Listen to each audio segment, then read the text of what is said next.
Caitlin Clark said no. Sabrina Ionescu said no. Kelsey Mitchell said no. And the WNBA is trying to pretend it doesn't matter, but it does, and by the end of this video, you'll understand exactly why this could quietly wreck the league's biggest season ever.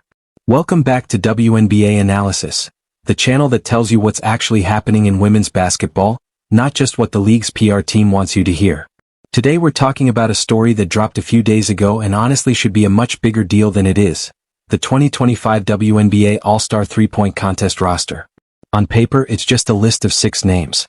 In reality, it's a warning sign for everything the league is trying to build right now. Stick around, because by the end of this video you'll see exactly why this small roster announcement says more about the WNBA's future than almost anything else that's happened this season. So here's the list. Marina Mabrey, Rhyne Howard, Aya Wilson's rookie counterpart. Wait, no, let's be accurate. It's rookie sensation Aaliyah Edwards, which honestly is kind of wild for a rookie to be included. Big respect to her for stepping up and taking on the 3-point contest in her first year. Also on the list, Bridget Carleton, Natasha Heedman, and Jonquel Jones. When I first read this list, my honest reaction was, huh. And to be clear, this isn't shade toward any of these players. They're all talented, all legitimate contest participants. It's just not who most fans expected to see filling out an all-star 3-point lineup. That confused reaction tells you everything about where WNBA All-Star Weekend currently stands.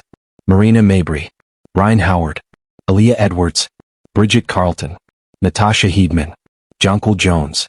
That's the official lineup for the 2025 WNBA All-Star 3-point contest, announced just days ago. And if your first reaction was confusion, you are absolutely not alone, because the 3 biggest names in shooting, the 3 players everyone actually wanted to see, all said no. Caitlin Clark declined. Sabrina Ionescu declined. Kelsey Mitchell declined. 3 of the most marketable, most talented shooters in the entire league were personally asked to participate, and all 3 turned it down. No public explanation. No official statement. Just silence from the teams and the league office when reporters started asking questions. This isn't just about hurt feelings or one missed event. This points to a deeper, recurring problem the WNBA keeps running into. They can't consistently get their biggest stars to show up for the moments built specifically to showcase the league. And before anyone jumps in with the usual excuses about rest or injury, let's actually look at the timeline. Back in 2024, Caitlin Clark specifically said she wanted her first ever 3-point contest to be in the WNBA, not the NBA. She turned down an NBA invitation because she wanted her debut to be special, in Indianapolis on her home court. Then, just 2 days before the event, she had to withdraw because of lingering injuries that ultimately kept her out for most of that season. It was legitimate. It was documented. Everyone understood. This year is different. She's healthy. The Fever haven't reported any injury concerns. She's playing at an elite level, and Chicago isn't exactly a hostile environment for her. And she still said no. Here's what makes it even more telling.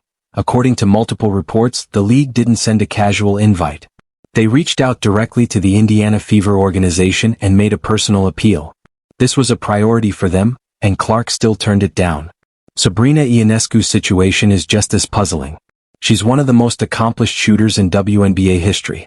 She's competed in high-profile shooting exhibitions before, including that primetime matchup against Steph Curry that pulled in massive ratings. She knows how to perform under pressure. She knows how to deliver entertainment value. She's never been shy about competing. So why sit out the league's own signature showcase? Kelsey Mitchell rounds out this trio of no-shows. Another elite shooter. Another marketable star. Another player who could have elevated this contest into must-watch television. Instead, the league had to pivot to backup options. And while every player on the final roster deserves respect for her shooting ability, let's not pretend this is the lineup that drives national viewership. Field clip, fan/analyst perspective, I do think you're missing out on star power. I was at W All-Star last year and honestly I had an incredible time. The atmosphere, the buzz, everything around the event felt electric. But the actual game? It was rough. The 2025 All-Star game was bad, because the effort just wasn't there. I left early. I was there with my mom and I told her, if they don't pick up the pace we're leaving, and we did because they weren't playing hard. Now, credit where it's due. Aaliyah Edwards stepping up as a rookie takes real guts. Most first-year players would be terrified to put themselves in that spotlight, especially in a skills competition where there's nowhere to hide. If you miss, everyone sees it. If you choke under pressure, it's on full display. The fact that she said yes when 3 established stars said no speaks volumes about her confidence and her willingness to embrace the moment. But here's the uncomfortable truth the league doesn't want to address. One courageous rookie doesn't fix the star power problem. The WNBA has spent the last 2 years trying to capitalize on a historic surge in attention. Record ratings, new media deals, expansion talks, momentum the league hasn't seen in over a decade. And yet, when it's time to actually deliver the moments that justify all that hype, the biggest stars keep finding reasons to sit it out. This isn't an isolated incident either. Rewind to the actual 2025 WNBA All-Star Game in Indianapolis. The atmosphere beforehand was electric. The events were well executed. The buzz was legitimately high. And then the game itself tipped off, and it turned into one of the most unwatchable basketball games you could imagine. Field clip continued, "It was not a good game last year, and I'm hoping this year's All-Star Weekend is more competitive. I don't know what to expect, but I'll be there covering it. I'm actually interviewing one of the All-Stars and that content should be up soon, so stay tuned." We saw the NBA have a genuinely competitive All-Star game this year, with Victor Wembanyama leading the charge on effort. I'm hoping the women follow that same example. No effort. No intensity. No competitive fire. Players jogging through possessions, laughing on the court, treating a nationally televised showcase like a casual scrimmage. And this wasn't just one person's opinion. Fans left early, media members openly criticized it online, and even people who showed up specifically to support the league walked away disappointed. Compare that to the 2024 WNBA All-Star Game, structured as WNBA All-Stars vs Team USA. That game had stakes. Players left off Team USA had something to prove. Players who made the roster had pride on the line, and it showed: full court pressure, physical defense, genuine competitive intensity. The All-Stars actually beat Team USA that night, and it felt earned. It felt like real basketball. But 2025 reverted to the traditional East versus West format, and without real stakes on the line, players simply didn't bring the same effort. Which brings us back to the three-point contest.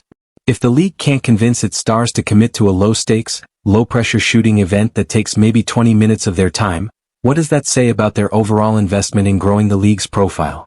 The league office won't say it publicly, but this is a crisis of buy-in. You cannot build a sustainable product when your most marketable athletes keep passing on opportunities to promote themselves, and the league, at the same time. The NBA doesn't have this problem. When NBA All-Star Weekend rolls around, the biggest names show up. They participate. They understand that individual star power drives collective growth for the whole league. And before anyone frames this as, "players don't owe us anything," let's push back on that a little. Professional athletes at the highest level understand that part of the job is promotion. Part of the job is showing up for the league's signature events. Part of the job is helping build the very brand that funds their salary. Nobody is asking these players to compete injured. Nobody is demanding they sacrifice their health. But when you're healthy, available, and personally invited to a fun shooting event that could genuinely help grow the sport you say you care about, and you still say no, that's a choice. And choices have consequences. The timing makes this even more frustrating. The WNBA is in the middle of negotiating a new collective bargaining agreement. Players are publicly campaigning for higher salaries, better travel conditions, and improved benefits. And those demands are completely legitimate. But here's the tension. You can't demand more investment from the league while simultaneously declining to invest in the league's own showcase moments. Revenue drives salaries. Viewership drives revenue. Star power drives viewership. Every time a top star skips a marquee event, it chips away at exactly the leverage players need for those CBA negotiations. This pattern shows up beyond All-Star Weekend too. Look at how the league has struggled to sustain consistent energy across the regular season. Marquee matchups feeling flat because stars are load managing or sitting out minor injuries that wouldn't keep NBA players off the floor. There are legitimate health concerns to respect here, of course. But there's also a real cultural question about competitiveness and availability that the league needs to confront honestly. Here's what makes this moment so significant for the WNBA's future. The league is at a genuine crossroads. More attention, more resources, more opportunities than it's ever had, but attention is fickle. Casual fans who tuned in during the Caitlin Clark hype or the Sabrina Ionescu storylines aren't automatically going to stay engaged forever. They need reasons to keep watching. All-Star Weekend is supposed to be exactly that reason.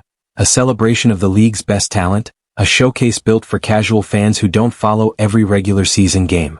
But when the headline talent doesn't show up, when the showcase feels like a B-team production, casual viewers tune out. and they might not tune back in.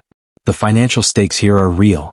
The WNBA is negotiating a new media rights deal that could transform the league's entire economic landscape. Networks are evaluating whether the league can consistently deliver the viewership numbers that justify serious investment, and star power is a massive part of that equation. If networks can't count on the league's biggest names showing up for marquee events, that directly affects how much they're willing to commit. Sponsors are watching too. Brands want to align with athletes who embrace the spotlight and help drive engagement, not sit out the biggest promotional windows of the year. And then there are the fans, the ones who've supported this league through decades of struggle. Who bought tickets when arenas were half empty. Who watched games when almost nobody else cared. Who defended the product when critics wrote it off. Those fans deserve to see their favorite stars show up for the moments built specifically to celebrate them. Credit where it's due. The players who did accept the invitation, Marina Mabrey, Ryan Howard, Bridget Carlton, Natasha Heedman, and Jonquil Jones, all said yes when they could have said no. They're putting themselves out there, embracing the moment, and trying to make this event genuinely entertaining. Aaliyah Edwards, as a rookie, is showing more courage and commitment than some established veterans, and that deserves real credit. But celebrating the players who showed up doesn't erase the problem of the ones who didn't. So what happens now? The three-point contest goes on with the roster that said yes. It might actually be entertaining. Aaliyah Edwards could become a breakout story. But it won't carry the viewership or the buzz it could have had with Clark, Ionescu, and Mitchell in the field. That's a missed opportunity the league doesn't get back. The bigger question hanging over the whole weekend, will the All-Star Game itself have real competitive stakes this year, or are we looking at a repeat of 2025's low-effort letdown? So far, the league hasn't announced any format changes, which suggests they're sticking with the traditional East versus West setup, a concerning sign given how poorly that worked last time. So here's the question every WNBA fan needs to be asking. Is this the league we want? One where the biggest stars routinely skip the biggest events? Where All-Star Weekend feels like an afterthought instead of a celebration? Where hard-won momentum gets squandered because a 20-minute shooting contest couldn't get a yes from the players who'd benefit most from it? Because if that's the standard we're willing to accept, we need to seriously reset our expectations for where this league is heading.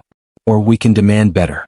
We can expect that players who benefit from rising attention and rising salaries also contribute to generating that attention and justifying those salaries. We can expect that when the league personally asks its stars to show up for a showcase event, they recognize it's part of the job, and they say yes. Look, I make this channel because I genuinely love this league. I've watched it grow from empty arenas to sold-out stadiums, and it means something to me to tell these stories honestly, even when the story isn't a happy one. If this video gave you something to think about, if you care about where women's basketball is headed as much as I do me one favor, hit subscribe. It's not just a number to me. Every single subscriber tells me this channel, this community, is worth building. It tells me the honest conversations about this league actually matter to somebody out there. So if you want more of this, more truth, more real analysis with nothing sugar-coated, subscribe to WNBA Analysis right now, turn on notifications, and let's keep having these conversations together. I promise you, I'm not going anywhere, and I'd love for you to stick around for what's next. Thank you for watching. I'll see you in the next one. WNBA Analysis.